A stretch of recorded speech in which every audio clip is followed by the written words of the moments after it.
Miren, me vine a este parquecito rápido para contarles varias cosas que han ocurrido en estas últimas horas. Obviamente hay mucho más que analizar y me va a tomar un tiempo adicional hacer algunas reflexiones que quiero plantearles con respecto a lo que está ocurriendo en Venezuela con este asunto de las elecciones, ¿no?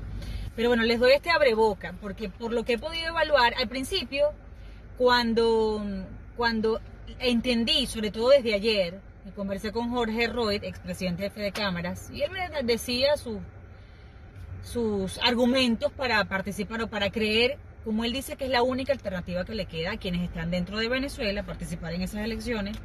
Yo decía, bueno, yo no estoy allá. Él mismo me decía, tú no estás pagando impuestos aquí, los estoy pagando yo. Y yo, bueno, sí, pero eso, si salvando las distancias, las inmensas distancias, eso es como que en su tiempo le hubieran dicho, no sé, a Rómulo o a Miranda en el suyo, que ellos por haber estado 30 años en el exilio, pues no tenían ningún tipo de participación en lo que era el gran sueño nacional de libertad. Yo creo que ya ese debate de que si estamos adentro o fuera y nos incumbe o tenemos el derecho o no de participar, creo que debe estar fuera de la mesa, porque obviamente solo nuestro pasaporte y nuestra cédula nos da ese legítimo permiso para interferir y para opinar, obviamente.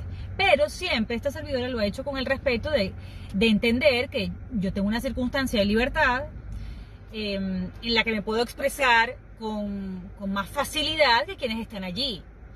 Y sin entender por qué hay que claudicar, porque no es que yo nunca viví en Venezuela, yo también estuve en Venezuela y también tuve mis oportunidades de aceptar para acomodarme o para cohabitar o aceptar rebelarme contra eso. Yo opté por lo segundo, pero no necesariamente juzgo a quienes en esta crisis que se ha ido profundizando cada vez más decidan ese camino, aunque no lo compartan. Entonces fíjense el gran dilema aquí. Después lo hago con más calma el análisis y obviamente me gustaría escucharlos en principio con estos simples pensamientos que estoy aquí lanzándoles, ¿no? Pero hay quienes piensan que quienes están participando en estas elecciones obviamente creen o están convencidos que fracasó, porque es así, hasta ahora ha fracasado o no se ha materializado, digamos. Esos tres pasos, el cese de la usurpación, el gobierno de transición y las elecciones libres, eso lo tenemos clarísimo, eso no ha ocurrido. Entonces en eso se amparan para decir, nadie va a venir a sacarlo, nadie lo va a sacar a la fuerza ni a las patadas, me queda convivir con él o adaptarme a la circunstancia que hay, a la única que hay en este momento, que es esa elección.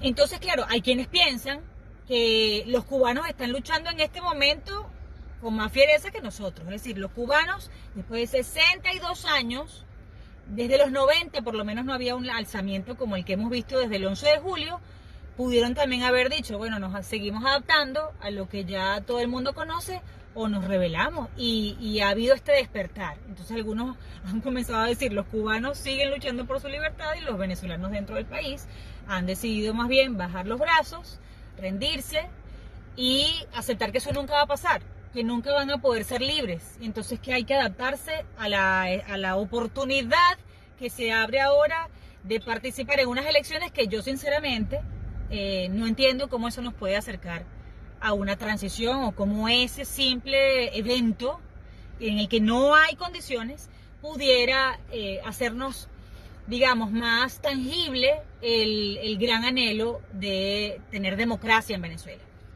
Pero bueno, son dos análisis que ahora confluyen con respecto a esa estrategia. Ahora, no hablar de esa estrategia, no hablar de que eso está pasando, es ignorar una realidad. En Venezuela no solo hay candidatos que ya están comenzando a inscribirse, están comenzando a hacer campaña, han salido al exterior porque se supone que eran perseguidos y muchos están regresando para participar. Entonces, esa es una realidad no compartida, pero es una realidad que debe y necesita ser analizada.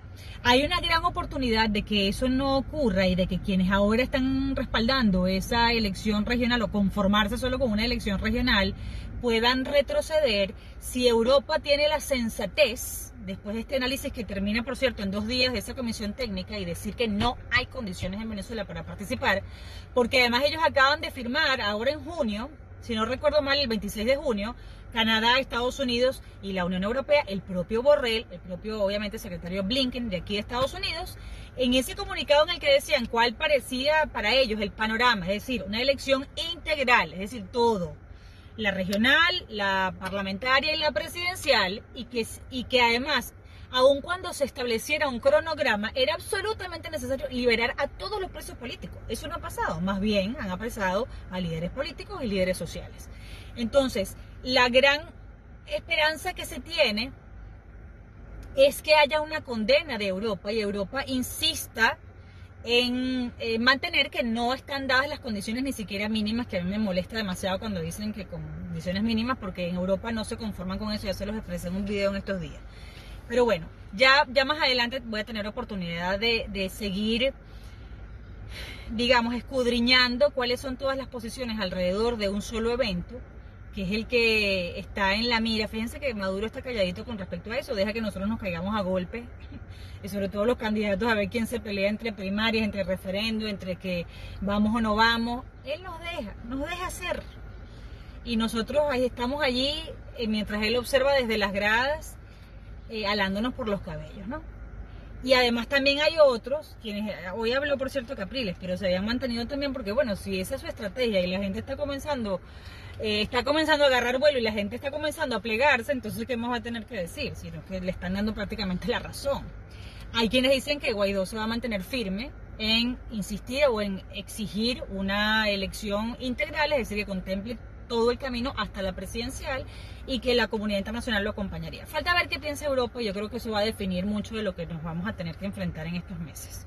Pero bueno, también les quería hablar de Cuba, porque hoy Estados Unidos sanciona no solo al ministro de la Defensa del régimen cubano, sino también a estas boinas negras, que son las que golpean, agreden, detienen, y además ellos dicen, y desaparecen a un centenar de cubanos, quienes salieron, manifestaron después de tantos años, a decir no solo que querían mejores condiciones de vida, sino querían tener una opinión política, no querían estar, no querían seguir en silencio, digamos, en su propia nación. Entonces esto se da, y Estados Unidos dice que es solo el principio, que van a venir más sanciones. Por cierto que ellos se están amparando en una ley que es la Magnitsky. Ustedes no sé si recuerdan que en el 2012 Barack Obama aprobó esa ley, que después se convirtió en una ley global. Hay un caso que es el de un abogado ruso, que es Sergei Magnitsky. Él murió bajo custodia del Kremlin. Él había comenzado a hacer denuncias contra la corrupción en Rusia, y que involucraba además a altos funcionarios. Lo apresan, creo que estuvo poco más de un año preso, y él muere allí porque le dio gran cantidad de afecciones a su salud, recibió una muy precaria atención médica y murió. Además que después se comentó que le habían dado una golpiza antes de morir. Bueno, inspirados en ese caso, en eso que fue un escándalo internacional, se crea esta ley que persigue o procura que no queden, digamos, impunes, o digamos con sus bienes y haciendo lo que les dé la gana en las naciones de la democracia, quienes hayan cometido esas violaciones graves a los derechos humanos y también a la corrupción, que hayan participado en hechos de corrupción. Entonces, basados en esa ley, se sanciona a estos altos funcionarios del régimen cubano y a sus cuerpos de represión. Y hay algo bien importante que analizar de la posición de esta administración, porque recuerden que Barack Obama tuvo una del deshielo con el régimen cubano. Trump llega y hace todo lo contrario, más bien fortalece, digamos, las restricciones en la relación con ese régimen, a los viajes también, hay otro tema, al comercio, obviamente, a los viajes, al comercio y a las remesas. Él paralizó el asunto de las remesas, y fue justo en noviembre, antes de salir del poder aquí en la Casa Blanca. Biden había dicho que incluso lo ha dicho en el tiempo reciente, que están repensando a ver si esto de reabrir esto de las remesas podría beneficiar al pueblo cubano. Pero se han dado cuenta, y ahí quiero hacer hincapié, es que en lo importante que es la presión de nuestras comunidades en el exilio, la venezolana y la cubana, de presionar, de denunciar y de insistir en que no se dobleguen, que no aflojen, que no flexibilicen nada que pueda beneficiar a estos regímenes. Porque fíjense que ellos en principio estaban diciendo que iban a evaluar, a abrir otra vez el tema de las remesas, pero después dijeron, no es que cambiaron el discurso, sino que la presión les lleva a decir que solo lo van a hacer, solo si esto no permite al régimen de Cuba confiscar esas remesas.